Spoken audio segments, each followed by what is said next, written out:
Hello students, कैसे हैं आप सब।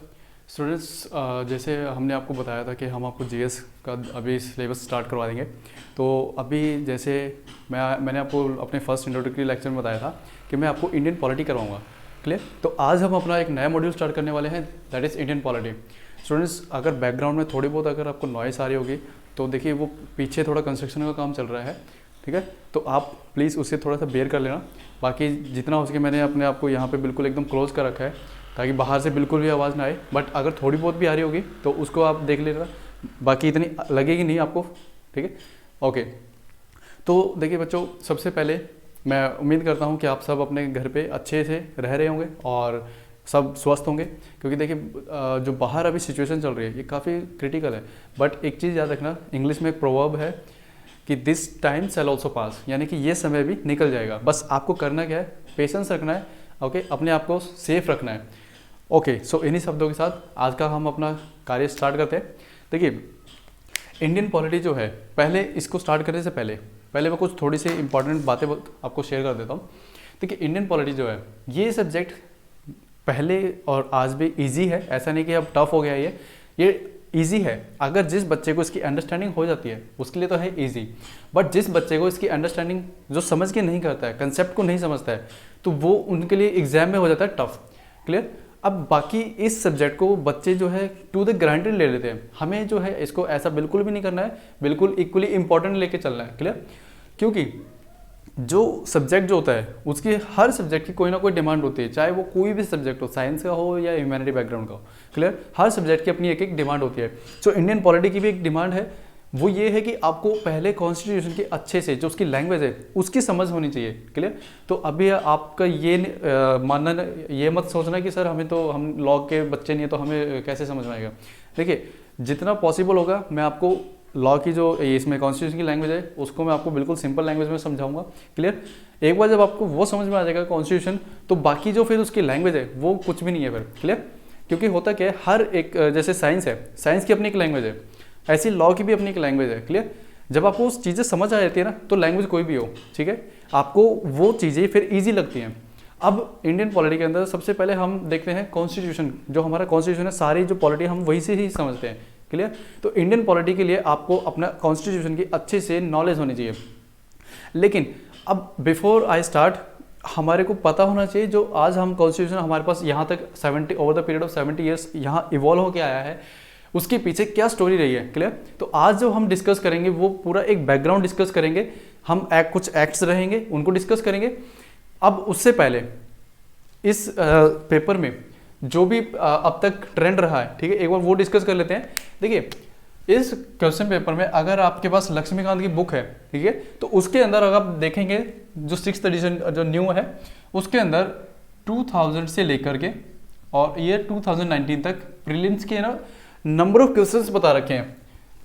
नंबर ऑफ क्वेश्चंस जो हैं कितने आए हुए हैं। क्लियर। यानी कि लास्ट 20 ईयर्स का उन्होंने एक पूरा ट्रेंड दिया हुआ है कि number of questions year wise जो ना डिस्ट्रीब्यूशन दिया हुआ है, किस ईयर में कितने क्वेश्चंस आए हुए हैं प्रीलिम्स के अंदर। तो जब मैं बात करता हूं मैक्सिमम की इन लास्ट 20 ईयर्स के अंदर, देखिए मैक्सिमम जो है 22 क्वेश्चंस। क्लियर।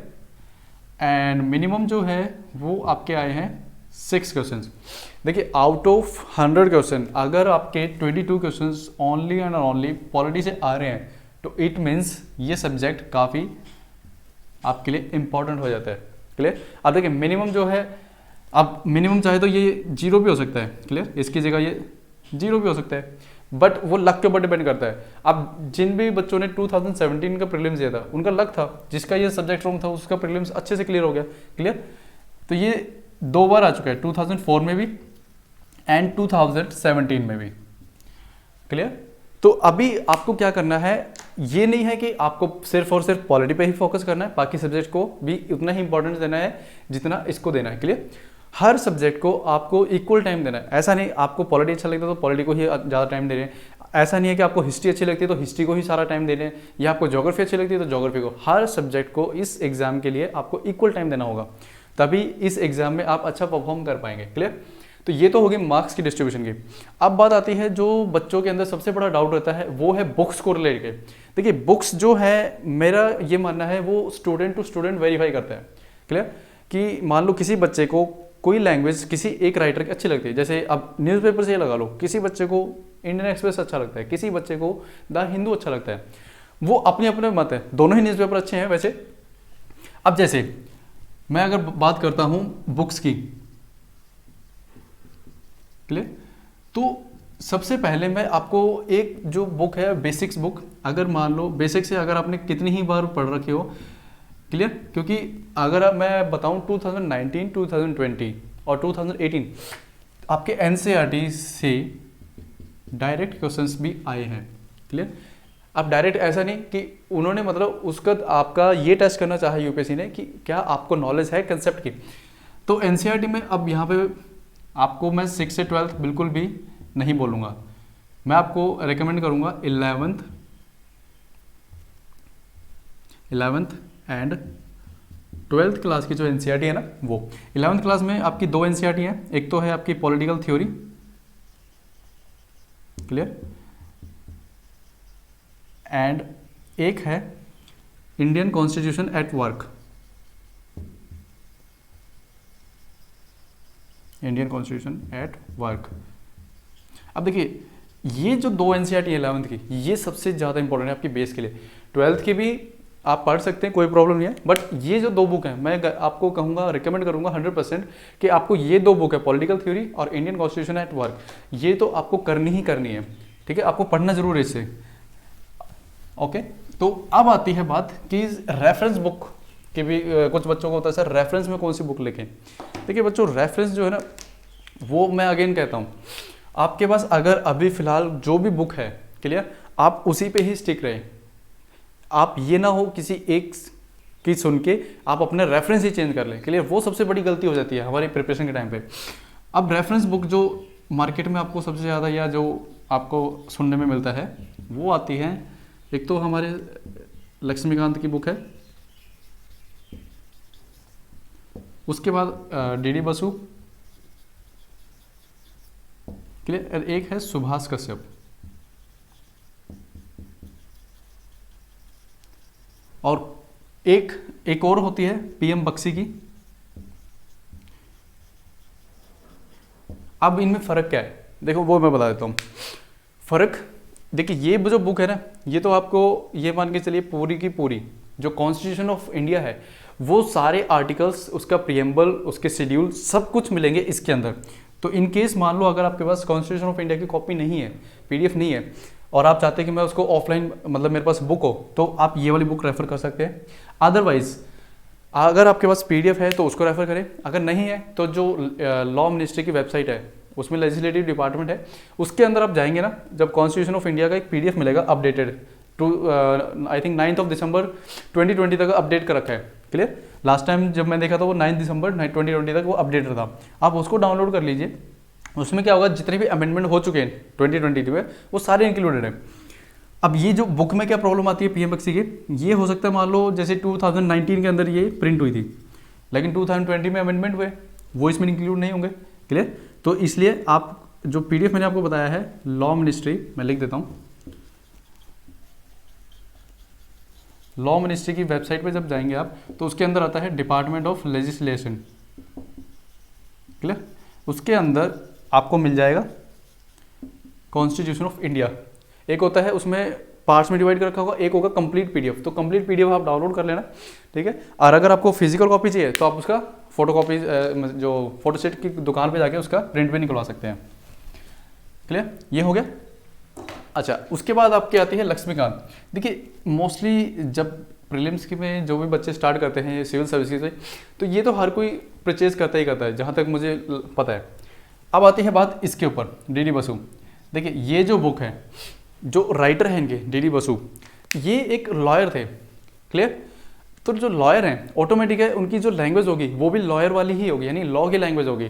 तो इस बुक में अगर जिस बच्चे का बैकग्राउंड लॉ से है तो उसके लिए बुक बहुत अच्छी है, बट मान लो जैसे कोई साइंस बैकग्राउंड से, कोई आर्ट्स से है जिसके पास लॉ नहीं था, उसके लिए ये बुक अच्छी है, क्लियर? अंडरस्टैंडिंग के लिए। सुभाष कश्यप मैंने आज तक नहीं देखी है तो मैं इसको मैं नहीं बता सकता कि कैसी है, क्लियर? तो अगर आपके पास सुभाष कश्यप है तो आप उसके साथ स्टिक रहिए। अब होगा क्या, चीज़ें मैं आपको सारी एक्सप्लेन करूंगा, आपको सिर्फ क्या होगा, आपकी जो भी रेफरेंस बुक है उसमें वो टॉपिक पिक करना है और अपना उसको बुक से पढ़ लेना है। होगा क्या, आपका जो मेहनत है वो कम हो जाएगी। ठीक है, यही हमारा जो है मेन मोटो है आपको पढ़ाने का। क्लियर? ओके, सो आज जो हम डिस्कस करेंगे वो है इंडियन कॉन्स्टिट्यूशन का जो बैकग्राउंड है वो यहाँ तक कैसे आया है, उसके पीछे क्या रीजन रहे हैं। क्लियर? तो वो डिस्कस करेंगे। अब उससे पहले हम देख लेते हैं बैकग्राउंड को, जो हम डिवाइड करेंगे 2 पार्ट्स में करेंगे। क्लियर? जो बैकग्राउंड है इसको हम 2 पार्ट्स में डिवाइड करेंगे। सबसे पहले हम किस बेसिस पे डिवाइड करेंगे, बेसिस होगा कि रूल किस किस ने किया है, on the basis of rule. Clear? India पे फर्स्ट ऑफ ऑल हमें पता है ईस्ट इंडिया कंपनी आई थी, तो हम पहला जो बेसिस देखेंगे वो होगा व्हेन कंपनी रूल्ड। अब यहां पे कंपनी कौन सी है, ईस्ट इंडिया कंपनी। अब ईस्ट इंडिया कंपनी ने रूल कब से कब तक किया था? क्लियर? 1773 टू 1858। उसके बाद सेकंड जो बेसिस है हमारा वो आ जाता है क्या, व्हेन क्राउन रूल्ड। ठीक है, अब देखिए ये अगर किसी भी बच्चे ने 10th तक अच्छे से हिस्ट्री को पढ़ा है तो उसको ये इतनी नॉलेज तो होगी कि सबसे पहले ईस्ट इंडिया कंपनी आई थी जिसने 1858 तक रूल किया इंडिया के ऊपर। उसके बाद क्या हुआ, क्राउन ने अपने ऊपर सारे चार्जेस थे इंडिया के पावर के वो सारे अपने पास ले लिए थे। तो ये रूल जो चला था वो चला था इंडिया पे 1858 टू 1947, यानी जब हम तक हमारा कंट्री आज़ाद नहीं हुआ था तब तक क्राउन का ही रूल था इंडिया में। क्लियर? तो बेसिस क्या है हमारे, 2 बेसिस हैं। सबसे पहला कंपनी जब रूल करती है, सेकंड बेसिस क्या है हमारा, जब क्राउन रूल करता है। अब देखिए यहाँ पे अब आज जो मैं डिस्कस करूंगा आपके साथ वो होगा ये वाला। आज हम डिस्कस करेंगे ओनली कंपनी के बारे में, कल जो हम डिस्कस करेंगे वो करेंगे क्राउन के बारे में। अब इसके पीछे रीजन क्या है, मैं आज आपसे एक ही क्यों डिस्कस कर रहा हूँ। देखिए होता क्या है, यहाँ पे अभी कुछ एक्ट्स आएंगे, यहाँ पे भी कुछ एक्ट्स आएंगे। जब बच्चे सारे एक्ट्स एक साथ पढ़ते हैं तो उनको क्या हो जाती है, कंफ्यूजन। उनको ये याद नहीं रहता किस एक्ट से क्या आया था। और ये एग्जाम के अंदर 2019 हर बार प्रीलिम्स के अंदर यहाँ चार्टर एक्ट्स और ये जो भी एक्ट्स हैं उनमें से क्वेश्चंस आते ही आते हैं। क्लियर? तो मैं आपको ये श्योर करूँगा कि आप इसको कभी भूलें ना, तो मैं आपको इसलिए सिर्फ ये वाला करवाऊँगा अभी आज। इसमें देखिए सबसे पहले जो एक्ट आया था वो कौन सा था, that is regulating act. Regulating act, और ये कब आया था, 1773 में। उसके बाद एक एक्ट और आया था that is Pitt's India act. ये जो एक्ट आया था ये आया था 1784 में। उसके बाद हमारा आता है चार्टर एक्ट की series, charter act 1833। Again charter act, ये कब आया था, 1853। अब देखिए कुछ बच्चों के माइंड में ये क्वेश्चन आ रहा होगा कि सर आपने यहाँ पे चार्टर एक्ट 1833 लिखा, इससे पहले भी कुछ एक्ट्स आए होंगे, माइट भी आपको हो सकता है डाउट। देखिए इससे पहले मैं बता देता हूँ, चार्टर एक्ट 1793 भी आया था, चार्टर एक्ट 1813 भी आया था, देन ये 1833 आया था एंड देन 1853। हम जो डिस्कस यहाँ पे कर रहे हैं वो एक्ट्स को डिस्कस कर रहे हैं जो हमारे पॉलिटी के अंदर कॉन्स्टिट्यूशन को समझने के लिए इंपॉर्टेंट है। हम सारे एक्ट्स जो हैं डिस्कस करेंगे, बट वो हम डिस्कस कब करेंगे, जब हम मॉडर्न हिस्ट्री को डिस्कस करेंगे। और मैं मॉडर्न हिस्ट्री में ये जो एक्ट्स हैं आज आपको डिटेल में नहीं कराऊंगा, इनके इंपॉर्टेंट जो फीचर्स हैं जिसकी वजह से हमारे कॉन्स्टिट्यूशन पर इंपैक्ट आया, हम सिर्फ उसको ही डील करेंगे। क्लियर? इन सभी एक्ट्स को डिटेल में हम स्टडी करेंगे जब हम मॉडर्न हिस्ट्री को करेंगे। क्लियर? क्योंकि होता क्या है, मॉडर्न हिस्ट्री में भी अगर जब मैं डिस्कस करूंगा तो ओवरलैपिंग हो जाती है, तो यहाँ पे सिर्फ मैं इनके इंपॉर्टेंट जो पॉइंट्स है वही हिस्ट्री करूंगा। अब उसके बाद हमारा यहाँ पे भी इंपॉर्टेंट एक्ट्स बनते हैं। फर्स्ट आता है यहाँ पे government of India act, GOI act 1858। इसके बाद आता है आपका Indian council act, Indian council acts. एक आता है 1861 में, देन आता है आपके 1892 में, और एक आता है 1909 में। ओके, इसके बाद एक और आता है यहाँ पे government of India act, GOI act 1919। एक और एक्ट आता है यहाँ पे GOI एक्ट 1935। और लास्ट में जिस एक्ट के थ्रू हमें इंडिपेंडेंस मिलती है that is Indian independence act 1947। Clear? तो ये जो एक्ट है यहाँ पे, ये हमारा काफ़ी इंपॉर्टेंट रोल प्ले करता है किसके अंदर, हमारे कॉन्स्टिट्यूशन के अंदर।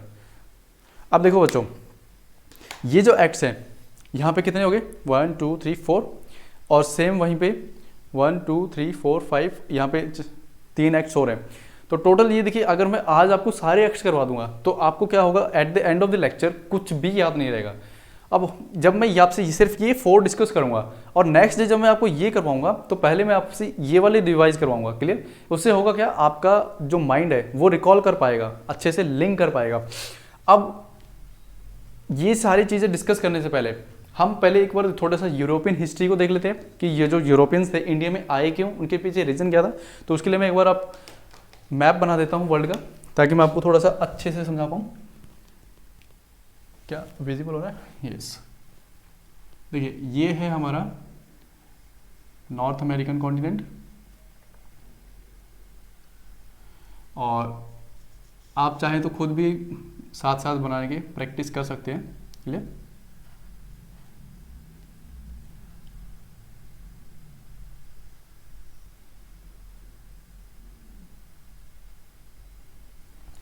ओके, यहाँ पे ये हमारा ग्रीनलैंड एंड आइसलैंड, यहाँ से हमारा यूरोप स्टार्ट होता है, ये मेडिटेरियन सी, यहाँ से हमारा अफ्रीका,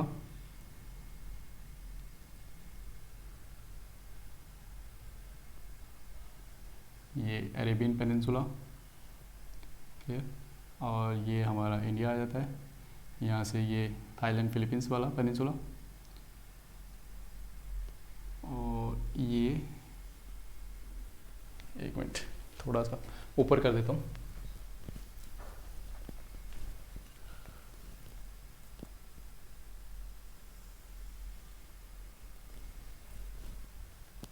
देखिए, जब आप मैप बनाते हैं तो आपको एग्जैक्ट वैसे ही लाइनें नहीं करनी है जैसे आपको एटलस में जैसे दिखता है आपको। क्लियर? आपको स्ट्रेट लाइंस में भी बना देंगे, कोई दिक्कत नहीं है। क्लियर? आपको इसके भी मार्क्स मिलते हैं। अभी ये अफ्रीका कॉन्टिनेंट कैसे लग रहा है, मेरे को थोड़ा सा अजीब लग रहा है, चलो इसको सही कर देता हूँ। चलो, एक ये जो अफ्रीका कॉन्टिनेंट है ना, यही थोड़ा सा मेरे को वर्ल्ड मैप पे वो लगता है बनाने में, बाकी सब इजी है।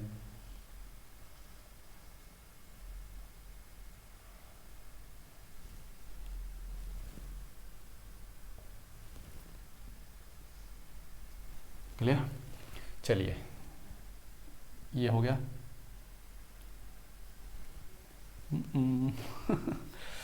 यही है, एक बार बन जाता है तो बन जाता है, उसके बाद इरेज करते रहो। चलिए, अब ठीक, एक बार ये थोड़ा सा कंप्लीट कर देता हूँ। ये हो गया हमारा जापान, और ये हो गया हमारे फिलीपींस, ये बोर्नियो आइलैंड, और यहाँ पे ये हो गया ऑस्ट्रेलिया, ये हो गया न्यूजीलैंड, ये हो गया हमारा मेडागास्कर। क्लियर? और यहाँ पे आएगा हमारा ब्रिटेन, और ये ग्रीनलैंड, आयरलैंड। देखिए, चलिए अब बात करते हैं कि यूरोपियंस जो हैं ये इंडिया में क्यों आए। देखिए, अगर आपने छोटी क्लासेस में अच्छे से पढ़ा है, नहीं पढ़ा तो आज मैं बता देता हूँ आपको। जो यूरोपियंस पावर थी, इनका इंडिया में जो आए थे, क्लियर, ट्रेंड क्या था। सबसे पहले कौन सी यूरोपियन पावर्स जो थी वो इंडिया में आई थी, वो थी हमारी पोर्चुगीज़, जिसको हम हिंदी में पुर्तगाली भी बोलते हैं। उसके बाद आए थे हमारे डच, और फिर आए थे हमारे ब्रिटिशर्स जो काफ़ी लूट मचा के गए। उसके बाद आते हैं हमारे डेन्स, और सबसे लास्ट में आते हैं हमारे फ्रेंच। देखिए, अब जब पोर्चुगीज इंडिया में आए सबसे पहले, थे तो ये सारे यूरोपियंस, क्लियर, लेकिन ये जो यूरोपियंस पावर थी ये कहीं ना कहीं आपस में कॉम्पीट करती थी यहाँ पे यूरोप के अंदर पावर को लेके। तो जब पोर्चुगीज इंडिया में सबसे पहले आए, क्लियर, 1500 सेंचुरी के अंदर, तो जब ये वापस जहाँ आते थे यूरोप के अंदर, तो ये रिच होते जा रहे थे जब इंडिया से ट्रेड करते थे। और इंडिया से बेसिकली ट्रेड किसका करते थे? मसालों का, स्पाइसेस का। तो जब ये वापस आते थे और यहाँ से वापस सामान लेके आते थे, तो जब देखते थे ब्रिटेन के लोग, जो मर्चेंट थे ब्रिटेन के, वो हैरान हो रहे थे कि ऐसा क्या है कि ये लोग इतने अमीर हो रहे हैं। तो इनको लगा कि जो इंडिया है ये उससे ट्रेड करके अमीर होते जा रहे हैं, तो क्यों ना हम भी ऐसा कुछ करें। तो जो ग्रुप ऑफ मर्चेंट थे ब्रिटेन के, वो क्या सोचते हैं कि हम भी इकट्ठा होते हैं और एक कंपनी बनाते हैं जिसका नाम था ईस्ट इंडिया कंपनी। हम क्या करेंगे, हम अलग अलग ना जा करके, जैसे पोर्चुगीज में तो क्या था, अलग अलग वो थे गवर्नर्स इनके, वो आकर के यहाँ पे ट्रेड करते थे पहले, उसके बाद कंपनी आई इनकी। अब यहाँ पे इन्होंने क्या किया कि हम क्या करते हैं, अलग अलग ट्रेड ना करके हम क्या करेंगे, एक कंपनी बनाते हैं और फिर ये कंपनी, ये जाते हैं जो मर्चेंट है, ग्रुप ऑफ मर्चेंट, ये जाते हैं queen Elizabeth, queen Elizabeth 1, clear. अभी देखिए ये जो 1 2 आपको मिलेगा ब्रिटेन की हिस्ट्री के अंदर, किंग 4, किंग जॉर्ज 5 ऐसे करके, ये क्या होता है कि इनके नाम सेम होते हैं, तो इनको डिफ्रेंशिएट करने के लिए इनके नाम के आगे 1 2 3 लगा दिया जाता है, ठीक है। नहीं तो होगा क्या, क्वीन एलिजाबेथ, एक और क्वीन एलिजाबेथ, एक और एलिजाबेथ, तो अब डिफ्रेंशिएट कैसे होगा, फर्स्ट यानी कि जो सबसे पहली क्वीन एलिजाबेथ, सेकंड जो सेकंड नंबर पे है, क्लियर। तो ये जाते हैं group of merchant queen Elizabeth के पास और सेम अपनी वही स्टोरी सुनाते हैं क्वीन एलिजाबेथ को कि देखिए मैं क्वीन, हमारे को भी मर्चेंट्स जो इंडिया के साथ ट्रेड करना है, क्योंकि देखिए हमारे जो पड़ोसी जो यूरोपियंस हैं पोर्चुगीज, वो अमीर होते जा रहे हैं, तो एक दिन ऐसा होगा कि कहीं पावर हमारे यहाँ से ना निकल जाए और पोर्चुगीज हम पे रूल ना करें। तो क्वीन बोलेगी ठीक है, तो मैं आपकी कैसे हेल्प कर सकती हूँ। तो इन्होंने क्या बोला कि आप एक काम कीजिए, हमें ना एक चार्टर बना के दीजिए जिसके अंदर हमें सिर्फ और सिर्फ ट्रेड करने के लिए मोनोपोली दी जाए। अब मोनोपोली क्या होता है, जिसको बोलते हैं हम हिंदी में एकाधिकार, यानी कि कोई भी ब्रिटेन से आकर के इंडिया में ट्रेड नहीं करेगा, सिर्फ और सिर्फ ईस्ट इंडिया कंपनी यानी जो ये ग्रुप है, इनके अलावा कोई भी थर्ड पर्सन ब्रिटेन से आकर यहाँ ट्रेड नहीं करेगा, दैट इज मोनोपोली।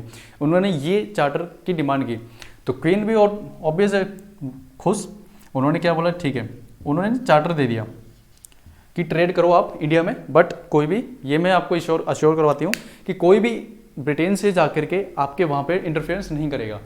लेकिन अब ये जो चार्टर दिया था, ये चार्टर था 15 ईयर्स के लिए, क्लियर, 15 ईयर्स के लिए। और ये चार्टर कब दिया गया था, ये एक फैक्चुअल नॉलेज है, आपको थोड़ा सा ध्यान रखनी है। 31 दिसंबर 1600 को, क्लियर, 31 दिसंबर 1600 को ये चार्टर साइन करके दिया था क्वीन ने, और ये सिर्फ और सिर्फ 15 ईयर्स के लिए ही वैलिड था, यानी कि कब तक, 1615 तक।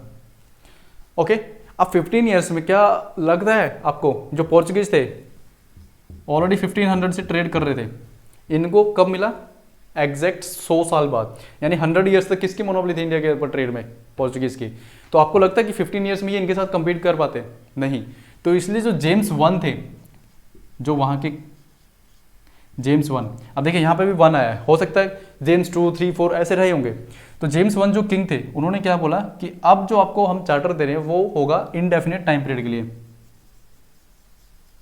इनडेफिनेट टाइम के लिए। इसका मतलब क्या हुआ, इसका मतलब ये हुआ कि अगर इनको 100 साल हो गए हैं, तो अब हमें नहीं पता कि हमें कितना टाइम लग जाएगा इनको यहाँ से बाहर निकालने के लिए। तो उन्होंने बोला कि ठीक है, आप इनडेफिनेट टाइम तक जो है चार्टर लीजिए और अपना ट्रेड करें और पोर्चुगीज को वहाँ से बाहर खदेड़ें, ठीक है। अब हुआ क्या, ये आ गए इंडिया के अंदर, जब ये 1608 के अंदर इन्होंने अपनी फर्स्ट फैक्ट्री सेटअप की, तो अब धीरे धीरे हुआ क्या, पोर्चुगीज ने पूरी कोशिश की कि कोई भी यूरोपियन पावर इंडिया में ना आ सके और हमारा जो मोनोपोली है वो बनी रहे, ठीक है। तो इन्होंने पूरा, पोर्चुगीज ने ना पूरा दम लगा दिया था कि कोई भी यूरोपियन पावर्स इंडिया में ना आए। इन्होंने क्या करा, जो वहाँ के लोकल रूलर्स थे, किंग थे, उनको भड़काना स्टार्ट किया कि देखिए ऐसा है, ये है, वो है। लेकिन जैसे तैसे करके ब्रिटिशर्स ने वहाँ के लोकल रूलर्स को मनाया, और जब इनको दीवानी राइट बंगाल के गवर्नर ने दे दिया 1765 के अंदर। यहाँ से इनकी स्टोरी स्टार्ट होती है ब्रिटिशर्स की। इससे पहले क्या थे, ब्रिटिशर्स इतने पावरफुल नहीं थे। क्लियर।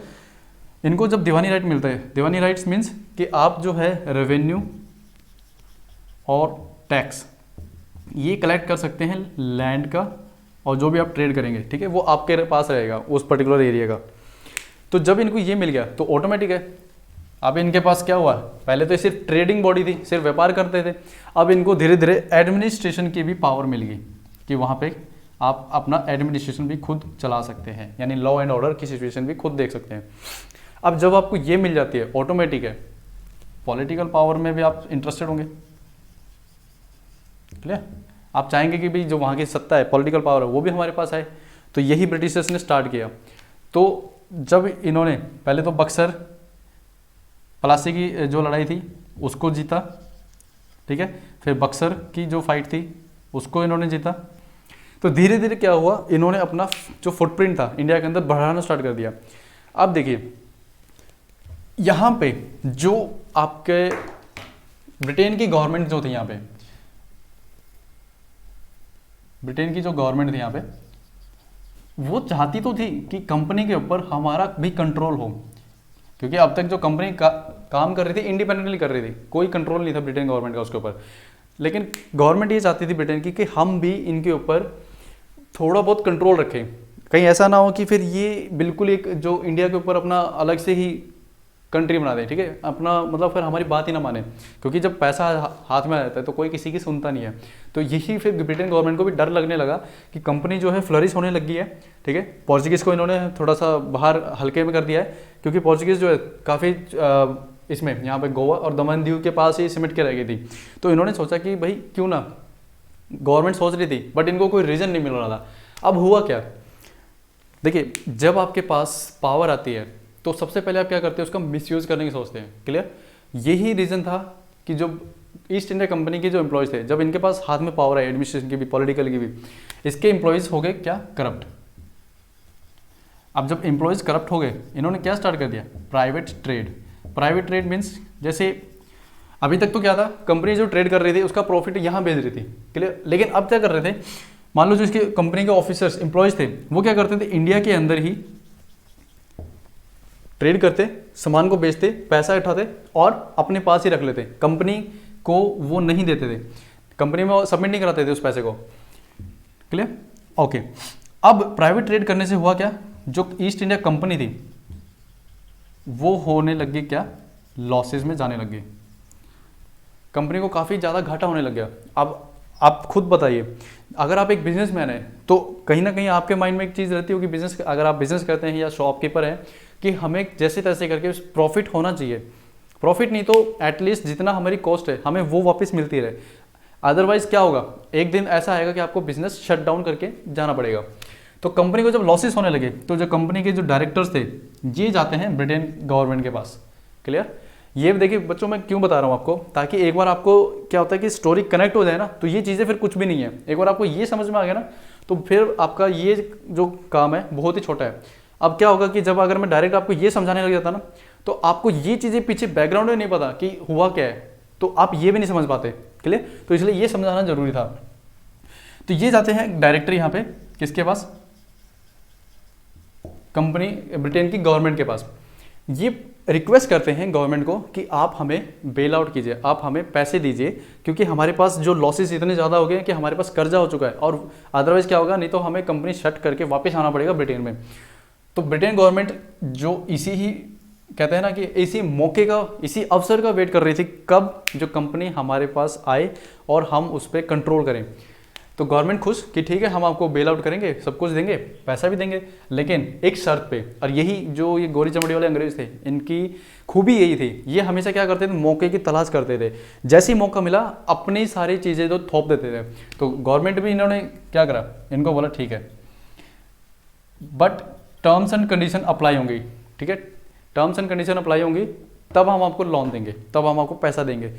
तो डायरेक्टर, अब और बिजली बात है, जब आपके ऊपर मुसीबत आ रखी है, आपकी जान जो है उस, आपको पता है कि आप अभी बस कुछ ही सेकंड में मरने वाले हैं, लेकिन एक चीज़ मिलने से आपकी जान बच सकती है, तो आप क्या मना करोगे उस चीज़ के लिए? नहीं, आप जो भी कंडीशन होगी उनको बोलेंगे ठीक है मैं एक्सेप्ट करता हूँ, बट मेरी जान बख्श दो। यही डायरेक्टर्स की हालत थी इस टाइम। इन्होंने क्या बोला कि ठीक है मुझे सब कुछ एक्सेप्ट है, हमें सब कुछ एक्सेप्ट है, आप जो भी कहेंगे हम मानेंगे। इन्होंने बोला कि हम अभी एक एक्ट बनाएंगे, उसके तहत जो भी कंडीशन होगी वो आपको मानना पड़ेगा। इन्होंने बोला ठीक है कोई इशू नहीं है। तो यहाँ पे अब आता है आपका रेगुलेटिंग एक्ट 1773 के अंदर। क्लियर? अब पता चला क्यों ये मैंने आपको सारी स्टोरी सुनाई है पीछे की, ताकि आपको एक बार ये पीछे का जो कंसेप्ट है ये कनेक्ट हो जाए। अब होता है क्या, अगर मैं डायरेक्ट आपको रेगुलेटिंग एक्ट पे आगे बताने लगता, इसके फीचर्स क्या हैं, बस यहीं पे आपको मैं खत्म कर देता, तो कहीं ना कहीं एक जो कहते हैं ना मिस इन्फॉर्मेशन कि भाई ये चीज़ें आपको बुक्स में भी मिल जाएंगी, ठीक है, बट ये चीज़ें जो है आपको बुक्स में नहीं मिलेंगी, ये आपको समझनी पड़ती हैं थोड़ी रिसर्च करके। अब आता है रेगुलेटिंग एक्ट की बात। देखिए रेगुलेटिंग एक्ट ने क्या किया था, 3 इंपॉर्टेंट रीजन की वजह से ये काफ़ी इंपॉर्टेंट बनता है ये एक्ट। और वो रीजन कौन से है? नंबर 1, रेगुलेटिंग एक्ट की वजह से पहली बार जो ब्रिटिश गवर्नमेंट थी उसने अपना पहली बार कंपनी के ऊपर कंट्रोल करने का इनको क्या मिल गया, रीजन मिला। सबसे इंपॉर्टेंट इसलिए था।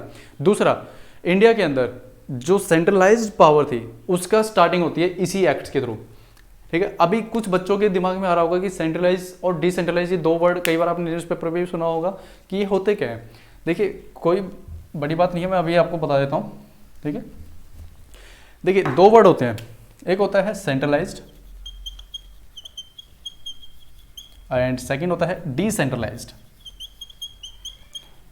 ये आपको मैं रियल लाइफ से समझा दूंगा, आपको समझ में आ जाएगा। देखिए क्या होता है, देख अगर मैं बात करता हूँ आज से 100 साल पहले इंडिया की सोसाइटी की बात करता हूँ, आज से 100 साल पहले, तो 100 साल पहले क्या था इंडिया के अंदर, फैमिलीज कैसी होती थी, जॉइंट या न्यूक्लियर, ऑब्वियस जॉइंट फैमिलीज, सभी चाचा ताऊ है ना, दादा दादी सब एक साथ रहते थे एक ही छत के नीचे, जॉइंट फैमिलीज होती थी। ओके, तो जो जॉइंट फैमिलीज होती थी ऑब्वियसली है मिनिमम मेंबर 12 से 15, ये तो कम से कम बता रहा हूँ मैं, इतने तो होते थे, इससे ज़्यादा भी जाते थे। अब होता क्या था, जो एक फैमिली के हेड होते थे, मैं यहाँ पे दादाजी लिख देता हूँ, ये क्या होते थे, फैमिली के हेड, सबसे बड़े उम्र में। तो ये क्या करते थे, सारे डिसीजन लेते थे। अब मान लो जैसे फादर है यानी दादाजी के बेटे, और जो फादर के बेटे हैं यानी सन, मान लो दादाजी ने कोई डिसीजन लिया कि हम ये करेंगे और अब आज से ऐसा ऐसा आपको मानना पड़ेगा, फादर को एक्सेप्ट करना पड़ता था, सन को भी एक्सेप्ट करना पड़ता था, ऑब्वियस, चाहे बेसिक से ये एग्री करते हो या ना करते हो उससे कोई फर्क नहीं पड़ता, लेकिन अगर दादाजी जो फैमिली हेड है उनका जो डिसीजन है वो सबको मानना पड़ता था। तो ये क्या हो गया, इसको हम बोलते हैं सेंट्रलाइज्ड, ठीक है, यानी कि सेंट्रलाइज्ड डिसीजन, एक ने डिसीजन लिया सबको मानना पड़ेगा। अब दूसरी तरफ अगर मैं बात करता हूँ डिसेंट्रलाइज की, डिसेंट्रलाइज क्या होता है, आज जो हमारी सोसाइटी में फैमिलीज हैं, ऐसा तो नहीं कि जॉइंट फैमिलीज खत्म हो गए, आज भी हैं, क्लियर, और वैसे ज़्यादातर देखे जाते हैं न्यूक्लियर फैमिलीज देखने को मिलती है आज हमें, बट कहीं ना कहीं जॉइंट फैमिलीज भी हैं। तो जॉइंट फैमिलीज जो आज की हैं, ऐसा नहीं है कि वो बिल्कुल ही चेंज हो गई है, बस थोड़ा सा क्या होता है टाइम के साथ हर चीज़ में चेंजेस आते हैं। तो यहाँ पे भी क्या चेंजेस आए अभी, मान लो अगेन जो फैमिली हेड है दादाजी और इनके बेटे, ठीक है, जैसे मान लो फादर हैं और इनके बेटे, दादाजी उनके बेटे और उनके बेटे, मान लो दादाजी को कोई बात समझ में आई, पसंद आई कि भाई मेरे को ये ऐसा करना चाहिए, इन्होंने डिसीजन लिया, लेकिन फादर को लगा नहीं ऐसा नहीं होना चाहिए, ऐसा होना चाहिए, इन्होंने कोई डिसीजन लिया, बेटे ने सोचा कि नहीं इसमें थोड़ा सा ये चेंजेस होना चाहिए।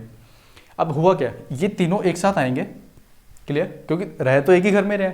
अब ऐसा तो नहीं कि दादाजी डिसीजन करेंगे और इनको मानना पड़ेगा, भाई मान लो ये खुश नहीं ये खुश नहीं तो क्या होगा, अगेन न्यूक्लियर फैमिली बन जाएगी। तो दादाजी कॉम्प्रोमाइज़ करेंगे, यहाँ पे क्या करेंगे कि फैमिली एक साथ रहे, तो क्या करेंगे, फादर और जो इनके बेटे हैं एक साथ बैठेंगे, ये बोलेंगे देखो मुझे ऐसा कुछ लगता है कि ऐसा करना चाहिए, फादर कहेंगे नहीं ऐसा ठीक है, बेटे कहेंगे कि नहीं ऐसा ठीक है। तो एक लास्ट पॉइंट पे एक एग्रीमेंट होता है इनका कि देखो ठीक है हमें ये चीज़ है, ये सबको सही लग रही है।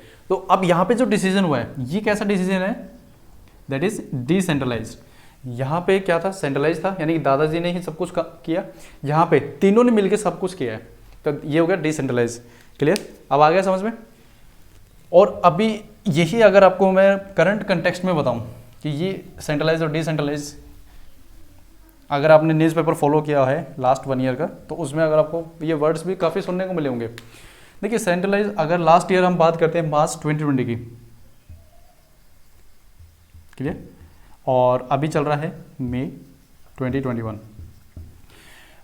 मार्च 2020 को जो लॉकडाउन लगा था वो कैसा था, नेशन वाइड था या स्टेट वाइड था? ऑब्वियस नेशन वाइड था, पूरे देश में एक साथ लगा था। और लगाया किसने था? सेंट्रल गवर्नमेंट ने, नेशन वाइड। और ये सेंट्रल गवर्नमेंट ने लगाया था और स्टेट्स को इम्प्लीमेंट करना पड़ा था।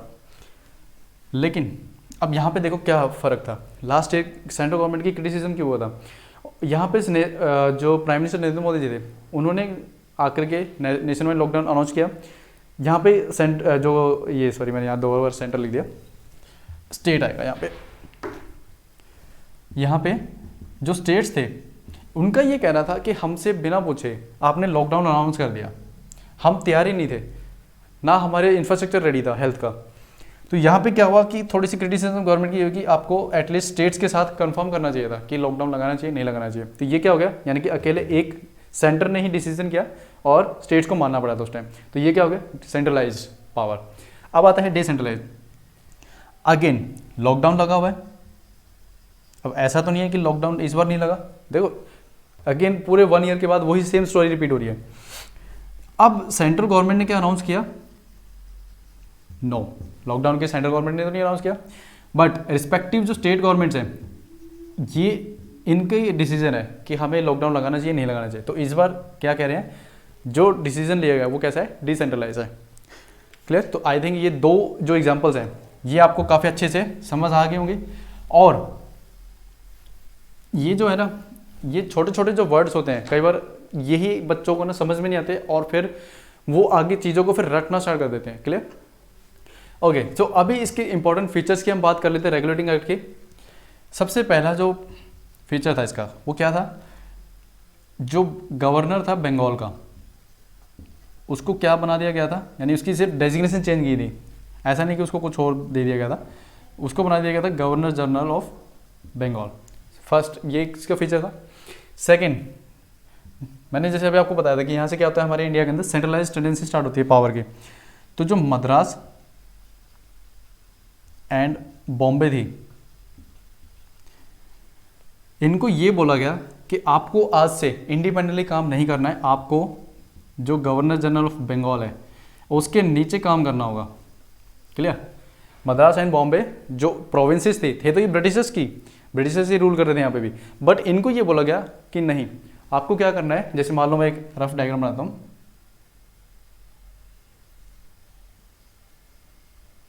ठीक है।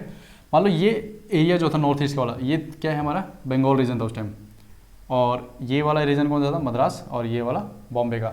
तो जो ये 2 प्रोविंसेस थी इनको ये बोला गया कि आपको यहाँ जो गवर्नर जनरल है उसको रिपोर्ट करना है, उसके कहने पे ही सारा काम करना है, ठीक है। आपको इंडिपेंडेंट काम नहीं करना है अब। तो यहाँ पे क्या हो गया, ऑटोनॉमी, यानी कि सिर्फ और सिर्फ किसकी बात हो रही है, एक ही गवर्नर जनरल की बात हो रही है कि आपको अब खुद डिसीजन नहीं लेने, यानी कि यहाँ से देखो पावर छीन ली गई इन दोनों की और किसको दी गई, गवर्नर जनरल ऑफ बंगाल को। हो गया सेंट्रलाइज सिस्टम। अब बात आती है यहाँ पे एक काउंसिल बनाई गई थी। देखिए अगर गवर्नर जनरल का यहाँ पे बंगाल की पावर बढ़ाई गई तो ऑब्वियसली उसको कम करने के लिए एक काउंसिल बनाई गई थी 4 मेंबर्स की। क्लियर? ये क्या करती थी, जो गवर्नर जनरल थे उसको असिस्ट करते थे। क्लियर? उसके बाद एक बॉडी और बनाई थी इन्होंने जिसका नाम था court of directors. Court of directors. अब ये जो कोर्ट ऑफ डायरेक्टर्स थे ये दोनों चीज़ें देखते थे, एडमिनिस्ट्रेशन भी और पॉलिटिकल अफेयर्स भी। एडमिनिस्ट्रेशन भी यही देख रहे थे, पॉलिटिकल अफेयर्स भी यही देख रहे थे। अब यहां तक तो हो गई हमारी बात किसकी, रेगुलेटिंग एक्ट की। और रेगुलेटिंग एक्ट में कुछ भी नहीं है। अब जैसे इसको याद कैसे रखोगे, नाम से ही पता चल रहा है रेगुलेटिंग, यानी रेगुलेट, किसी को कंट्रोल करोगे आप। किसको करोगे, ऑब्वियस है ब्रिटेन की गवर्नमेंट ने किसको कंट्रोल किया, जो ईस्ट इंडिया कंपनी थी उसको रेगुलेट किया यहाँ पे। अब आता है लास्ट में एक पिट्स इंडिया एक्ट 1784। देखिए पिट्स इंडिया एक्ट जो था ये ज़्यादा इतना इंपॉर्टेंट नहीं है, ठीक है। इसमें क्या था, जो नाम से ही पता चल रहा है ये किसी के नाम पे है। अब किसके नाम पे वो देख लेते हैं।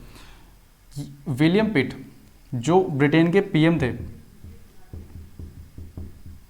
ये पीएम थे ब्रिटेन के, इन्होंने एक्ट लेके आए थे क्योंकि उनका ये मानना था जो रेगुलेटिंग एक्ट था इसमें कुछ कमियां हैं, यानी हम अच्छे से कंट्रोल नहीं कर पाए अभी, तो हमें क्या करना चाहिए, इसको अमेंड करना चाहिए। और जो ये लेके आए थे उसी के नाम पे क्या नाम पड़ गया, ये पिट्स इंडिया एक्ट 1784। इसमें इन्होंने क्या बोला था, इसके फीचर्स क्या थे, इन्होंने ये बोला कि जो कंपनी है अभी इसके जो डायरेक्टर्स हैं वो दोनों काम देख रहे हैं, यानी कि एडमिनिस्ट्रेशन का भी देख रहे हैं और पॉलिटिकल अफेयर्स भी यही देख रहे हैं। तो कहीं ना कहीं हमसे गलती ये होगी कि अगर ये पॉलिटिकल अफेयर्स ये देखेंगे तो ऑटोमेटिक पावर तो नहीं के पास है, हमारे पास क्या आया, जो ब्रिटेन गवर्नमेंट का ये सोचना था कि इनके पास ही सब कुछ है, हमारे पास क्या आया। ठीक है, तो अब इन्होंने क्या कर दिया, ये दोनों फंक्शंस जो थे एडमिनिस्ट्रेशन और पॉलिटिकल, ये कर दिए सेपरेट। ठीक है, अब सेपरेट किए हैं तो ऑब्वियस सी बात है कोई ना कोई दूसरा, अगर मान लो एडमिनिस्ट्रेशन और ये पॉलिटिकल सेपरेट किया है तो कोई ना कोई एक बॉडी और बनी होगी। ठीक है, यही देखो हिस्ट्री और जो पॉलिटिकल, ये तो पॉलिटिकल का ऐसे पार्ट नहीं है तो मॉडर्न हिस्ट्री का ही, बट थोड़ा कॉन्स्टिट्यूशन को समझने के लिए हमें करना पड़ रहा है। तो देखिए ये अब हमें हिस्ट्री समझनी ऐसी होती है। अब देखो एडमिनिस्ट्रेशन एंड पॉलिटिकल जो अफेयर्स थे अगर ये सेपरेट किए हैं तो जो ये सेपरेट किए हैं कोई ना कोई एक बॉडी अलग से बनी होगी जो इसको देखेगी। तो पॉलिटिकल अफेयर्स जो देखेगी उसके लिए इन्होंने एक बॉडी बनाई जिसका नाम था board of control. Clear, administration का काम बोर्ड ऑफ डायरेक्टर्स इनके पास ऑलरेडी था। ठीक है, इनको बोला तुम एडमिनिस्ट्रेशन का काम खुद देखते रहो जैसे पहले देख रहे थे, बट जो ये था पॉलिटिकल अफेयर्स अब ये देखेगा board of control. Board of control किसको रिप्रेजेंट करता था, ब्रिटेन गवर्नमेंट को सीधा, बस ये इसमें था और कुछ नहीं था। और इसमें एक चीज़ और इनको बोला गया था बोर्ड ऑफ कंट्रोल को कि आप आज से जो भी पॉलिटिकल, सिविल, मिलिट्री, रेवेन्यू से रिलेटेड जो भी इश्यूज होंगे वो आप डायरेक्ट जो भी आपका मतलब मन करेगा आप उसके ऊपर कानून बना सकते हैं और ब्रिटेन की गवर्नमेंट को इन्फॉर्म करते रहेंगे। तो ये था हमारा पिट्स इंडिया एक्ट 1784 की खासियत। अब इस एक्ट की दो वजह से इंपॉर्टेंट माना जाता है, वो क्या, पहली बार फर्स्ट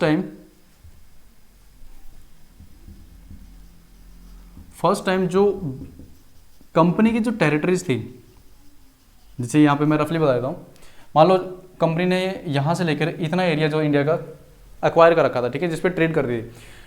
तो जो गवर्नमेंट थी, ब्रिटेन गवर्नमेंट का ये कहना था कि जो भी कंपनी की टेरिटरीज हैं आज से वो क्या मानी जाएंगी, ब्रिटिश गवर्नमेंट के अंडर मानी जाएंगी। ठीक है, तो ये पहली बार बोला गया था। उससे पहले ब्रिटिश गवर्नमेंट का ये नहीं बोलना था कि जो टेरिटरीज है वो हमारी हैं, वो कंपनी के नीचे थी। लेकिन अब इसमें ये बोला गया था कि जो ब्रिटिश गवर्नमेंट, जो ये कंपनी है ब्रिटिश कंपनी, इसकी जो टेरिटरीज हैं, जो भी जहाँ जितना ये ट्रेड कर रही है इंडिया के अंदर, वो सारा अब किसके नीचे माना जाएगा, ब्रिटिश गवर्नमेंट के अंदर। ये एक्ट सिर्फ इसलिए इंपॉर्टेंट था, ठीक है, इसलिए हमने इसको डिस्कस किया। अब बात आती है चार्टर एक्ट 1833। देखिए इस एक्ट के थ्रू सबसे पहले ये जब अब हम बात करते हैं ईस्ट इंडिया कंपनी की, इंडिया में आई कैसे थी, एज ए ट्रेडिंग बॉडी, यानी कि व्यापार करने के मकसद से तो आए थे, एज ए ट्रेडिंग बॉडी आए थे। लेकिन आपको जैसे मैंने आपको बताया था 1773 एक्ट के अंदर इन्होंने क्या करा था, ट्रेडिंग के अलावा इन्होंने एडमिनिस्ट्रेशन प्लस में पॉलिटिकल अफेयर्स दोनों देखने लग गए जब इनको दीवानी राइट्स मिल गए थे। लेकिन चार्टर एक्ट 1833 में क्या हुआ कि जो इनकी ट्रेडिंग पावर थी वो तो कर दी खत्म। इनको बोला कि अब आप ट्रेड नहीं करेंगे, आपका काम है प्योरली आपको सिर्फ एडमिनिस्ट्रेशन पे ही फोकस करना है, यानी कि जो लॉ एंड ऑर्डर की सिचुएशन है आपको सिर्फ इंडिया के अंदर वो संभालनी है। क्लियर, बाकी जो सिचुएशन है पॉलिटिकल अफेयर्स वो आपके बोर्ड ऑफ कंट्रोल जो है वो ऑलरेडी देखते रहेंगे। दूसरा, ये जो एक्ट था 1833, यहाँ से क्या हुआ, जो टेंडेंसी थी सेंट्रलाइज की वो पीक पे आ गई थी। क्लियर, सेंट्रलाइज्ड टेंडेंसी पीक पे थी आपकी। सेंट्रलाइज और डिसेंट्रलाइज मैं आपको ऑलरेडी समझा चुका हूँ। देखिए इसमें अब सेंट्रलाइज टेंडेंसी पीक पे कैसे होगी, देखो यहाँ पे अब तक क्या था, हमारा जो मद्रास एंड बॉम्बे जो प्रोविंस थी ये बेसिक से कुछ भी कर रही हो, काम तो इंडिपेंडेंटली कर रही थी, लेकिन रिपोर्टिंग किसको करती थी, गवर्नर जनरल बंगाल को। ये किसके तहत आया था, रेगुलेटिंग एक्ट के अंदर। बट अब इस चार्टर एक्ट में क्या बोला गया कि आज से ये जो दोनों प्रोविंसेस हैं ब्रिटिश की, ये इंडिपेंडेंटली काम ना करके जो लेजिस्लेटिव का जो काम है, कानून बनाने का काम है, वो भी इनसे छीन लिया गया। पहले इस एक्ट में ये छीना नहीं गया था, यानी कि जो कानून बनाने की इनकी ताकत थी वो नहीं छीनी गई थी, वो छीन ली गई अब इस एक्ट के तहत, चार्टर एक्ट के तहत। इनसे ये बोला गया अब आपको ना तो कानून बनाना है ना कुछ और, सारा जो करेगा वो कौन करेगा, गवर्नर जनरल। और हाँ, यहाँ पे क्या था, गवर्नर को क्या बनाया था, गवर्नर ऑफ बंगाल को गवर्नर जनरल ऑफ बंगाल बना दिया था। और एक फैक्चुअल नॉलेज आपको थोड़ा सा याद रखने के लिए, कई बार एग्जाम में पूछ लेता है, पहले जो गवर्नर जनरल बंगाल के जो बने थे इस एक्ट के तहत वो थे वन हेस्टिंग्स। ओके, अब इस एक्ट के तहत चार्टर एक्ट 1833, इसमें क्या बोला गया था, जो गवर्नर है, गवर्नर जनरल ऑफ बंगाल, आज से ये क्या कहलाएगा, गवर्नर जनरल ऑफ इंडिया। अब देखिए हो गई ना सेंट्रलाइज टेंडेंसी, अब तक तो सिर्फ एक प्रोविंस के नाम से जाना जाता था, अब किसके नाम से जाना जाएगा, पूरे इंडिया के लेवल पे, तो पावर आ गई ना एक हाथ में। क्लियर, तो ये इसके कुछ इंपॉर्टेंट थे। और एक और इंपॉर्टेंट फीचर था इसमें, वो भी मैं बता देता हूँ। जो सिविल सर्विसेज जो थी, पहली बार इंडिया के अंदर, मतलब ब्रिटिश हिस्ट्री के अंदर ये डिस्कस हुआ था कि जो सिविल सर्विसेज है उसके लिए एक ओपन कंपटीशन खोला जाए। जो ओपन कंपटीशन है उसमें इंडियंस को भी पार्टिसिपेशन दिया जाना चाहिए, ठीक है, किसके लिए, इंडियंस के लिए। बट हुआ क्या, ऑब्वियस है ब्रिटिशर्स ने उसको नहीं होने दिया। क्यों, जो कंपनी के डायरेक्टर्स थे उन्होंने ऐसा बिल्कुल भी होने से मना कर दिया गया। तो ये सिर्फ और सिर्फ क्या हुआ, सिर्फ बात हुई थी। तो इन केस अगर मान लो एग्जाम में आए, पहली बार ओपन कंपटीशन की बात किस एक्ट के तहत हुई थी, वो हुई थी चार्टर एक्ट 1833। बट इसमें इंप्लीमेंट नहीं हुआ था। इंप्लीमेंट किसके तहत हुआ था, 1853 का जो चार्टर एक्ट था उसमें। अभी हम नेक्स्ट जो डिस्कस करेंगे वो होगा चार्टर एक्ट 1853। ओके, तो अभी तक मैं जब तक इरेज कर रहा हूँ आप अपने माइंड में रिकॉल करें मैंने क्या क्या आपको बताया। देखिए, चार्टर एक्ट 1853 ये सबसे लास्ट चार्टर सीरीज का एक्ट था।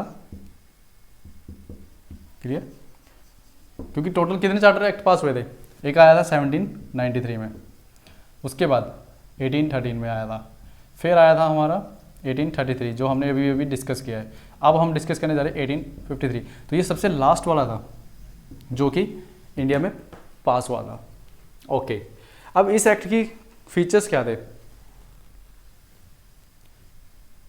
देखिए इसमें है ना कहीं जो यहाँ पे ब्रिटेन गवर्नमेंट जो थी, जो क्राउन था, उसको फील होने लग गया था कि जो इंडिया के लोग हैं वो कंपनी के रूल से परेशान हो चुके हैं और कहीं कभी ना कभी जो सुनामी आ सकती है, सुनामी ऐसा नहीं कि जो बाढ़ आएगी, मतलब जो लोगों के अंदर गुस्सा भरा हुआ था अब तक वो कभी ना कभी फूटने वाला, ये क्राउन को पता था। तो इसलिए इस बार इन्होंने जो ये एक्ट पास किया था इसमें इन्होंने टाइम लिमिट नहीं दी गई कि कब तक आप जो रूल करेंगे। अब तक ये जितने भी एक्ट थे इनमें क्या था, 20 ईयर्स के लिए ये एक्सटेंड कर देते कि आप ठीक है, आपको ये एक्ट है, ये नया चार्टर पास किया रहे हैं, आपको 20 साल तक फिर अधिकार मिलेगा कि ठीक है ट्रेड करो।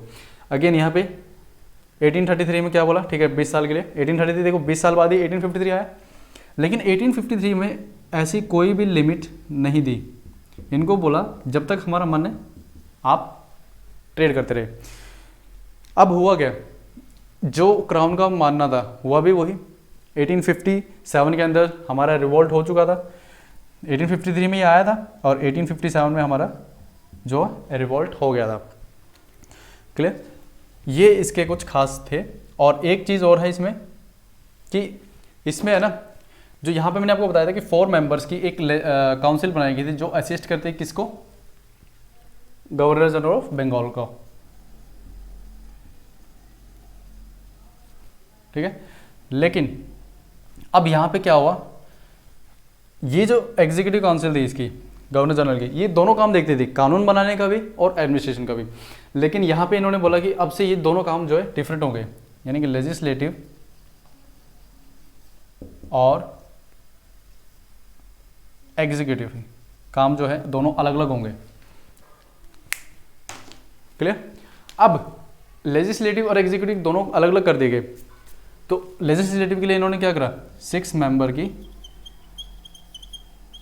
एक काउंसिल बनाई जिसका नाम क्या दिया इन्होंने, इंडियन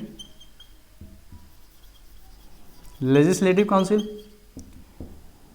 क्लियर, या फिर हम इसको सेंट्रल भी बोलते हैं, सेंट्रल लेजिस्लेटिव काउंसिल।